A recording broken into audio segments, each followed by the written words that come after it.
YouTube, Quinn Wade coming to y'all with some basketball analysis on analysisplayground.com and on YouTube.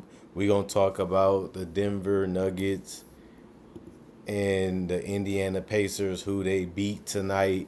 The Denver Nuggets got off to a decent start, 18-13 in the first quarter, to build the type of lead that they can win with because of the second quarter, 24-13, really putting up a high mark this game for the Pacers to reach, just to give themselves a chance to win.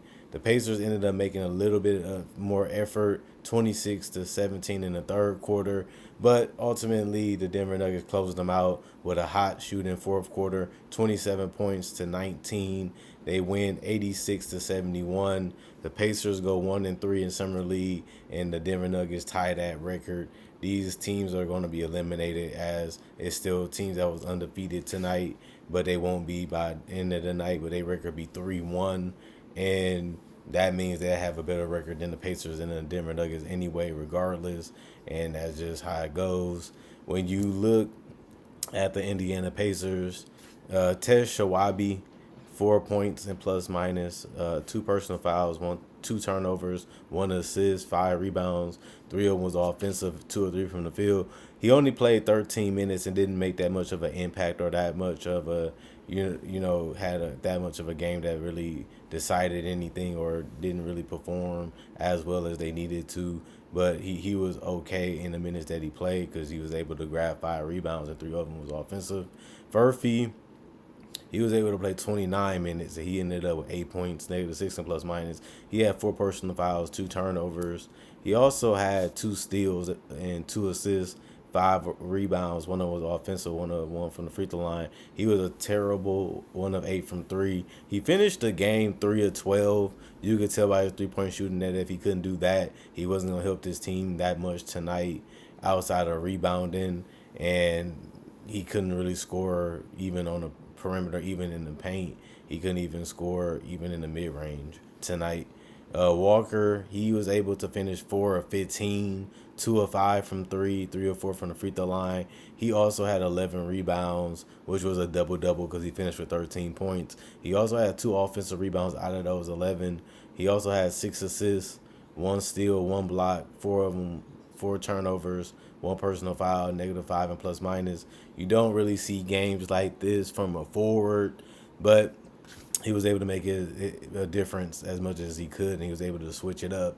And he did some things that you didn't think he could do tonight, but he was able to pull it off successfully. 11 points, -14 and plus minus, three personal fouls, one turnover, one block, one steal, two rebounds, 1 of 3 from the free throw line, 0 of 2 from the 3-point line, 5 of 8 from the field for Freeman. He was just decent tonight, scoring, taking good shots, and being able to convert them at a high percentage. Newton followed the trend of this roster, just a bad shooting night. 3 of 15 from the field, 2 of 8 from the 3-point line, 7 of 7 from the free throw line. That really saved his game tonight. He sprinkled in a little bit of rebounding for total. Two of them was offensive, two assists along with one steal. He just had one turnover, or -12 plus minus 15 points. And then the bench really didn't do much outside of Jackson, 5 points, plus three and plus minus, one personal foul, three assists, one rebound, 2 of 4 from the free throw line, 1 of 2 from 3-point line, 1 of 2 from the field. And Jones, 3 points, -9 and plus minus. He had four personal fouls, but he also had one turnover. But he ended up with one block and two steals that made up for it. One assist, four rebounds, 1 of 3 from the 3-point line, 1 of 5 from the field. And they finished with the 71 points because they only shot 69% from the free throw line. That was 6 of 23. They also shot 25% from three, 9 of 35. Couldn't make them even if they was open. Couldn't make them even if they came off a dribble handoff. And even if they had space, they still could knock them down. And they shot abysmal, 23 of 73, 31% from the field. It's hard to win games when you shoot that poorly, even if it's summer league. They had 8 steals total as a team and 4 blocks, but they had 16 turnovers and 22 personal fouls and 37 rebounds, while The Denver Nuggets shot 39%, which is slightly better. They shot 24% from three, which was worse. 7 of 29, but they made their free throws. They shot more free throws in general, and they made them at a higher rate. 96% from the free throw line, 25 of 26, only missing that one. They also had 5 steals and 3 blocks, which was lower than the Pacers, but they only had 15 turnovers, which was a little bit lower by one, and they only had 23 personal fouls, which was more than the Pacers. But if you're going to make more free throws and you're going to get more opportunity and you're going to convert them, that just makes the game easier for you and your teammates. As Hall, 10 points. He had 0 of 4 from 3-point line, but he was 2 of 2 from the free throw line. And he was 4 of 12 from the field. He also grabbed 13 rebounds. 3 of them was all offensive, and 3 assists, 2 blocks, 2 turnovers, 4 personal fouls, plus 15 to plus minus, and ended with 10 points. And then game high was Tyson, 23 points, plus 15 and plus minus, 4 personal fouls, 1 steal, 1 assist, 3 rebounds. One of them was offensive, 2 of them was defensive. 4 of 4 from the free throw line, 3 of 6 from 3. That's 50%. That's a good percentage, especially when you look at the 8 of 18 field goals that he made. That's a decent game to end with. But Alexander backed him up. 19 points plus 18 and plus minus, 1 personal foul, 4 turnovers, 2 steals, 2 assists, 6 rebounds, 7 of 7 from the free throw line. That's really well. That all of the first 3 all shot 100% from the free throw line. 2 of 7 from 3, 5 of 13 from the field. Pickett, he had 0 of 2 from the field, 0 of 1 from 3. He was a plus 7 and plus minus. Willis, 3 points, plus 4 and plus minus, 2 turnovers, 1 steal, 4 rebounds, 1 of 1 from the free throw line, 1 of 6 from the field. And Al Mack, 2 points, plus 1 and plus minus, 1 personal foul, 3 turnovers, 2 assists, 5 rebounds, 2 of them was offensive, 1 and 2 from the field. Young, 18 points off that bench. Was very active and very, good decision making from him offensively when it comes to looking for the shots he can make and actually knocking them down. Plus 18, plus 8 and plus minus, 3 personal fouls, 4 turnovers, 1 steal, 2 assists, 7 rebounds. 2 of them was offensive. 7 to 8 from the free throw line. Was the only person that missed a free throw tonight, which is hilarious. 1 or 2 from the 3-point line. 5 or 8 from the field. Tony, 0 for 2 from 3. That was the only field goals, was threes. 4 or 4 from the free throw line. 1 assist, 4 points, -5 and plus minus 2 points. 2 turnovers. 2 personal fouls. 2 points for Williams, though. 3 personal fouls, 1 block, 1 rebound, 0-1 from the 3-point line, 1 of 3 from the field.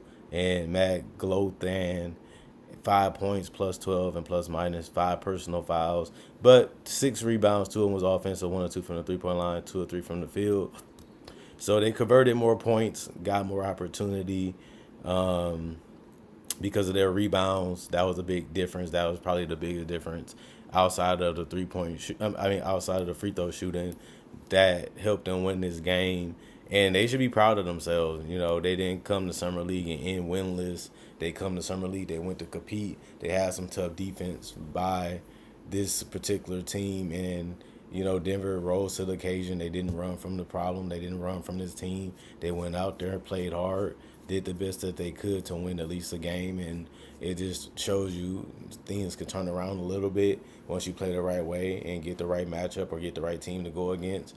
Be patient, make the right play, make the right decisions.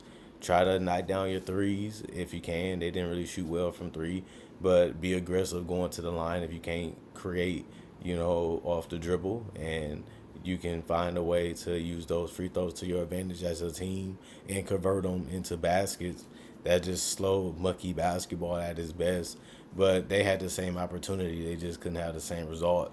And unfortunately, that's what happens sometimes. And I like what I actually seen out of the Pacers, in those last 2 quarters. They couldn't do it at a high enough level to be able to win because of the lead that they already was behind and trailing by. And it was always in the back of their head, and they just couldn't avoid it because it was glaring. We got to play picture perfect basketball to be able to win this game. We need to create turnovers. We need to create opportunities. We need to create baskets and make them at a high efficient way if we want to turn this game around, because we already trailing in free throws the whole game, and we can't really stop anybody from blowing past us or creating contact, and we rebounding, less than this team, giving them even more opportunities to pile on to that lead that they already had. And then it just becomes, can you get hot from three? And they wasn't able to do that, just to give themselves a puncher chance or a sniper chance. And it just didn't happen. Other than that, comment, like, subscribe, and share. Hit the notification button for more analysis, and continue to watch my older videos. If you don't have much to do or you need something quick to watch, you can watch my videos and you'll enjoy them in your free time. If you're new or if you're old and you just subscribe, you can watch some of my older classics, and that give you something entertaining to do. And I appreciate everybody continue to like that, continue to view that, continue to subscribe on this channel over the past 10 plus years that I've been doing it. Other than that, good game, and I'll see you guys later.